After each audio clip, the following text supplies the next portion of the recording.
morning, Mark Soderberg with ADM Investor Services with your morning ag market update. First off, a happy Veterans Day to all you veterans out there, both past and present, who without your sacrifices, we would not be living in the greatest country on earth.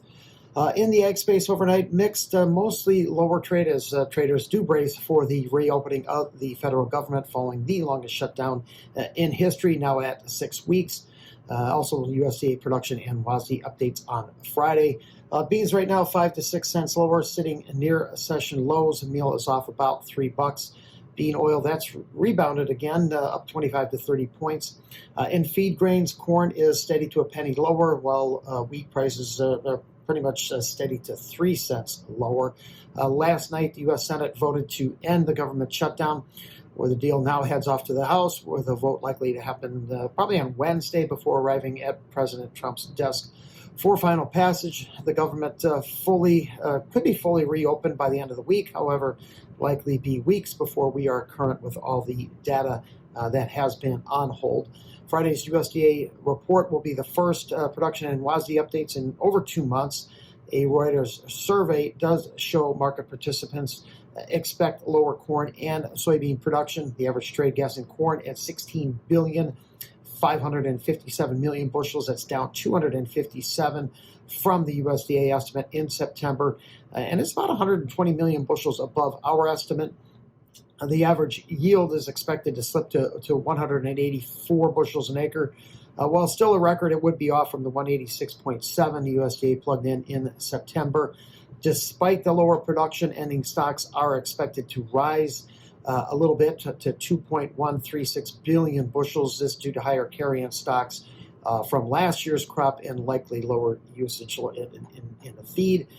The average soybean estimate in that Reuters survey is at 4.266 billion bushels. That's down 31 million bushels from September and about 25 million bushels above our estimate. Ending stocks are expected to be very little changed from that September forecast of 300 million bushels, as a lower production is likely to be offset by lower demand, likely due to lower exports due to the lack of sales to China. Wheat ending stocks expected to rise 25 million bushels to 867 million. This due to the higher production number that we got on September 30th, just ahead of the shutdown.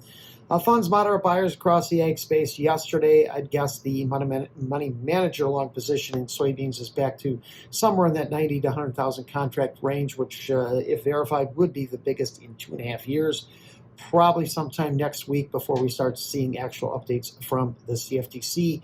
Reuters survey all suggests U.S. corn and soybean harvest, along with winter wheat plantings, are over 90% complete. Inside trade for D's corn overnight as it hovers just below that $4.30 level. Likely weighing on corn a little bit is news that Brazil is now approved to export both sorghum and DDGs to China, potentially cutting into U.S. demand. Support rests below the market at the 100-day moving average at 419. Also inside trade for jam beans as it holds close to its 16-month high. China has still not publicly acknowledged they have agreed to buy 12 million metric tons of U.S. soybeans by the end of the year, or 25 million metric tons per year over the next 3 years. U.S. FOB offers at the Gulf are already 30 cents over Brazilian offers for January shipment. And it only gets wider from there once we get deeper into Brazil's harvest. And this is even before the 10% differential, tariff differential that works against the U.S. competitiveness. Diesel oil did tick up here a little bit to a new 3-week high overnight, as traders seem to be hoping for an EPA update on SRE reallocations once reopened. Winter wheat conditions expected to be right around 52% good to excellent, above the 44% from this time a year ago. Thanks for listening, everyone. Have a great day.